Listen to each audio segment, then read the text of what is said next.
साहित्य जगत।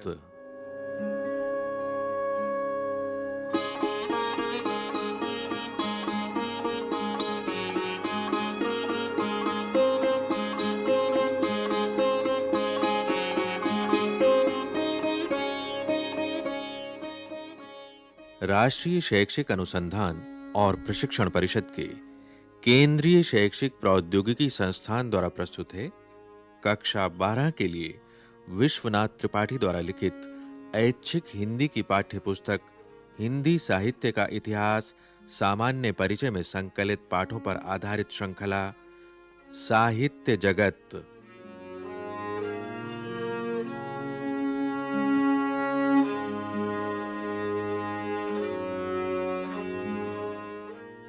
इस श्रृंखला के अंतर्गत सुनिए कार्यक्रम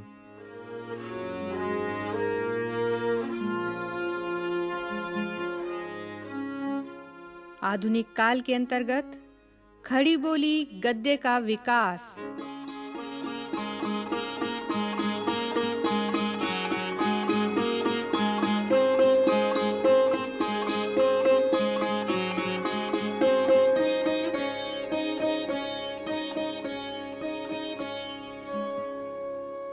आधुनिक काल को गद्य युग कहा जाता है। इसका कारण यह है कि आधुनिक काल में गद्य का महत्व बहुत बढ़ गया है। विचारों को प्रकट करने के लिए पद्य की अपेक्षा गद्य अधिक समर्थ माध्यम होता है। मुगल काल के अंतिम दौर में खड़ी बोली गद्य में फारसी का प्रयोग बढ़ने लगा था। जैसे आजकल लोग अपनी सामाजिक मर्यादा का प्रदर्शन करने के लिए हिंदी बोलते समय अंग्रेजी शब्दों का प्रयोग करते हैं, वैसे ही उस काल में फारसी का प्रयोग करने लगे होंगे। इससे स्वाभाविक खड़ी बोली की भाषा की उर्दू शैली का जन्म हुआ।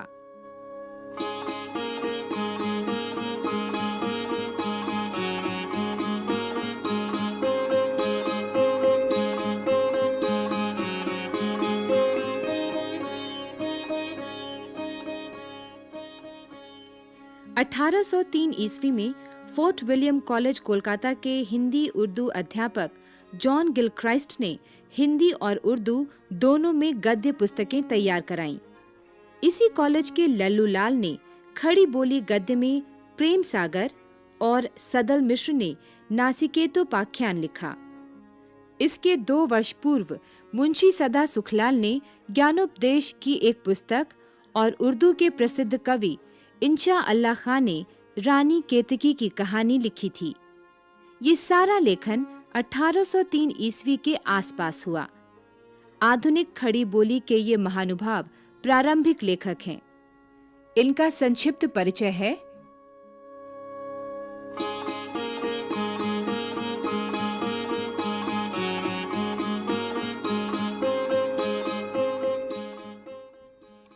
मुंशी सदासुखलाल नियाज 1746 से 1824 ईस्वी।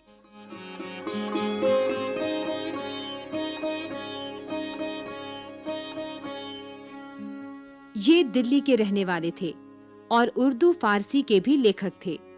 इन्होंने सुख सागर लिखा था और एक ज्ञानोपदेश वाली पुस्तक जिसका उल्लेख हो चुका है। इनकी भाषा सहज एवं प्रवाहमयी है। कथावाचकों, पंडितों और साधु संतों में प्रचलित शैली का प्रभाव इनकी खड़ी बोली के गद्य पर है, किंतु इससे भाषा की सहजता पर आंच नहीं आई है।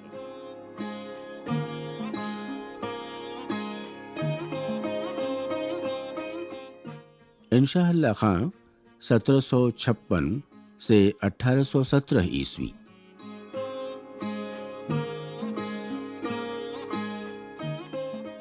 ये उर्दू के प्रसिद्ध कवि थे।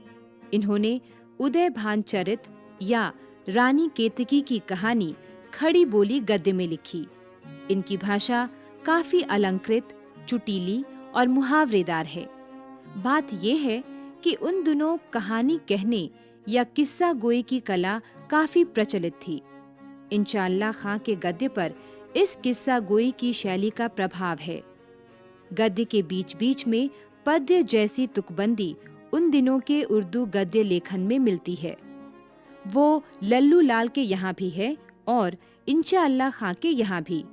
उदाहरण के लिए ये पंक्ति, ये कैसी चाहत जिसमें लहू बरसने लगा और अच्छी बातों को जी तरसने लगा।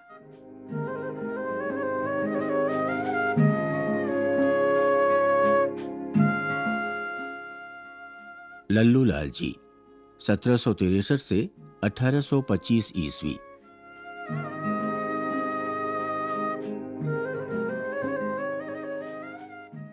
इन्होंने खड़ी बोली गद्य में प्रेम सागर लिखा। अरबी फारसी के जो शब्द खड़ी बोली में घुल मिल गए, उनको भी इन्होंने अपने गद्य में स्वीकार नहीं किया। इनकी भाषा के विषय में शुक्ल जी का वक्तव्य सटीक है। भाषा की सजावट भी प्रेम सागर में पूरी है। विरामों पर तुकबंदी के अतिरिक्त वर्णनों में वाक्य भी बड़े-बड़े आए हैं और अनुप्रास भी यत्र तत्र हैं। मुहावरों का प्रयोग कम है।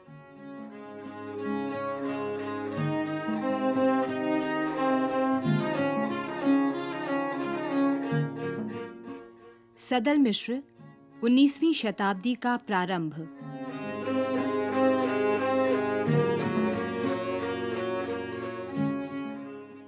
इन्होंने लल्लू लाल जी की तरह फोर्ट विलियम कॉलेज के लिए खड़ी बोली गद्य की पुस्तक तैयार की।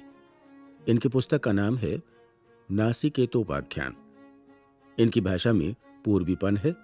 ये आरा बिहार के रहने वाले थे। इनकी भाषा व्यवहारोपयोगी है। खड़ी बोली गद्य के इन चारों प्रारंभिक लेखकों में मुंशी सदासुखलाल नियाज का गद्य अधिक व्यवस्थित और व्यवहारोपयोगी है। राम प्रसाद निरंजनी के भाषा योग वाशिष्ठ की ही परंपरा में उनका गद्य है। गद्य का विकास करने में ईसाई मिशनरियों का भी बहुत बड़ा हाथ है। गद्य के विकास में छापाखानों यानी प्रेस की बहुत बड़ी भूमिका है। छापाखानों के बिना इतनी अधिक संख्या में पुस्तकें मुद्रित नहीं हो सकती थीं। पत्र पत्रिकाओं के प्रकाशित होने की तो कल्पना भी नहीं की जा सकती थी। अंग्रेजी की शिक्षा के प्रसार के साथ साथ हिंदी, उर्दू की भी पढ़ाई की व्यवस्था सरकार ने की। इसके लिए पुस्तकों के प्रकाशन की भी व्यवस्था हुई। 1833 ईस्वी के आसपास आगरा में स्कूल बुक सोसाइटी की स्थापना हुई, जिसने कथासार नामक पुस्तक प्रकाशित कराई। 1840 ईस्वी में भूगोल सार और 1847 ईस्वी में रसायन प्रकाश छपा। इस तरह हिंदी गद्य में पाठ्य पुस्तकों का प्रकाशन प्रारंभ हुआ।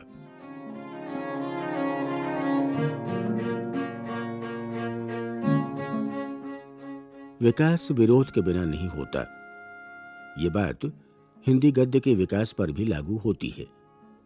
ईसाई धर्म के प्रचार का प्रभाव हिंदू जनता पर पड़ रहा था।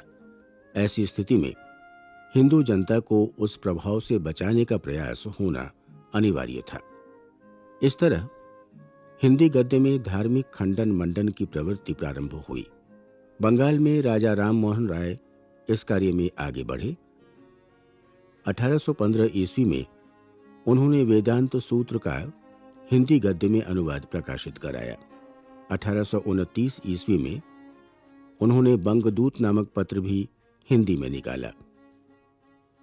इसके 3 वर्ष पहले 1826 ईस्वी में कानपुर के पंडित जुगल किशोर ने हिंदी का पहला समाचार पत्र उदंत मार्तंड कोलकाता से निकाला। यह विचित्र संयोग था कि हिंदी के प्रारंभिक समाचार पत्र हिंदी क्षेत्र से नहीं, उसके बाहर कोलकाता से निकले। ये भी ध्यान देने की बात है कि राजा राममोहन राय जैसे महान देशभक्त और समाज सुधारक ने हिंदी गद्य का अखिल भारतीय महत्व समझा। हिंदी के प्रथम समाचार पत्र के गद्य का नमूना इस प्रकार है।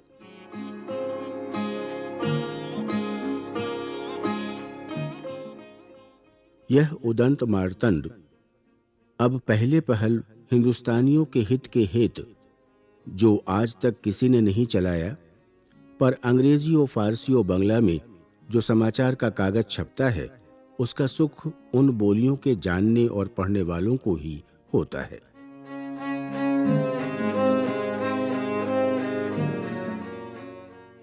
समाचार पत्रों की भाषा यथासंभव रूढ़ियों से मुक्त व्यवहारोपयोगी होती है। 1845 ईस्वी में राजा शिव प्रसाद सितारे हिंद ने काशी से बनारस अखबार निकाला। इसकी लिपि देवनागरी थी, लेकिन भाषा उर्दू की ओर झुकी हुई। बनारस से ही 1850 ईस्वी में सुधाकर निकला। राजा लक्ष्मण सिंह ने 1860 ईस्वी में आगरा से प्रजा हितैषी नामक पत्र निकाला। 1863 ईस्वी में आगरा से लोक मित्र निकला। 1867 ईस्वी में नवीन चंद्र ने ज्ञान प्रदायिनी पत्रिका का प्रकाशन प्रारंभ किया। कहने का आशय यह है कि हिंदी क्षेत्र में वैचारिक विविधता का रूप पत्र पत्रिकाओं के माध्यम से सामने आने लगा। इससे हिंदी जीवन व्यवहार की भाषा के रूप में तेजी से विकसित होने लगी।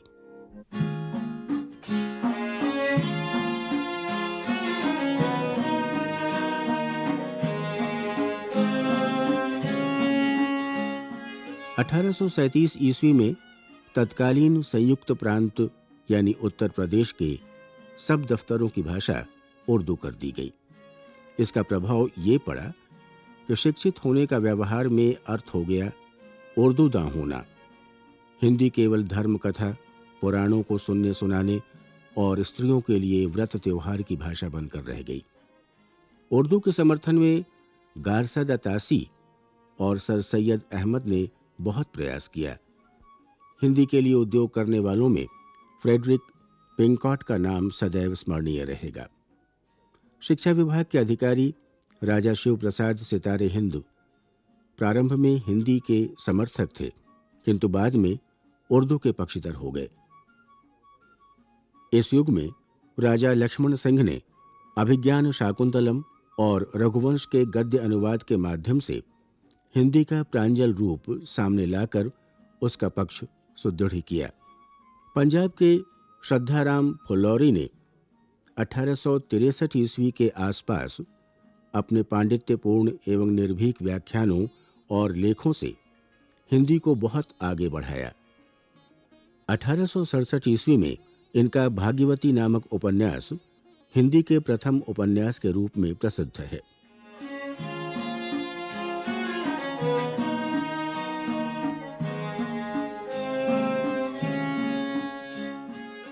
स्वामी दयानंद सरस्वती ने 1875 ईस्वी में आर्य समाज की स्थापना की। वे इसके पूर्व से ही घूम घूम कर वैदिक धर्म का प्रचार करते थे। उन्होंने अपना प्रसिद्ध ग्रंथ सत्यार्थ प्रकाश अपने समय को देखते हुए परिमार्जित हिंदी गद्य में लिखा। स्वामी जी गुजराती भाषी थे। इसके पहले हम देख चुके हैं कि बंगाल में राजा राम मोहन राय ने हिंदी गद्य का उपयोग किया था और इसी प्रकार पश्चिमोत्तर भारत के गुजराती भाषी स्वामी दयानंद सरस्वती ने हिंदी गद्य को अपने मत प्रचार का साधन बनाया। इस प्रकार खड़ी बोली हिंदी गद्य विकसित हो रहा था। यह विकास नई चेतना के प्रसार का माध्यम भी था। इस चेतना का दबाव केवल गद्य नहीं, पूरे साहित्य पर पड़ना अनिवार्य था। हिंदी साहित्य में इस नई चेतना का प्रवेश भारतेंदु युग में हुआ।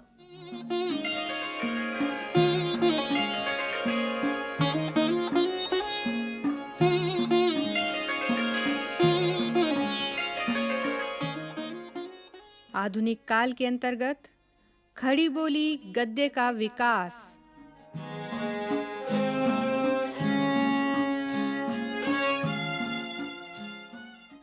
साहित्य जगत के अंतर्गत अभी आप सुन रहे थे ये कार्यक्रम। विषय संयोजन डॉक्टर संध्या सिंह, डॉक्टर चंद्रा सदायत एवं लालचंद राम। आलेख विश्वनाथ त्रिपाठी। वाचन स्वर अरुण सिन्हा और राजश्री त्रिवेदी। कार्यकारी निर्माण प्रभुदयाल खट्टर। ध्वनियांकन सतीश लाडे और दीपक पांडे। निर्माण सहयोग दाऊदयाल चतुर्वेदी तथा निर्माण एवं प्रस्तुति वंदना अरिमर्दन।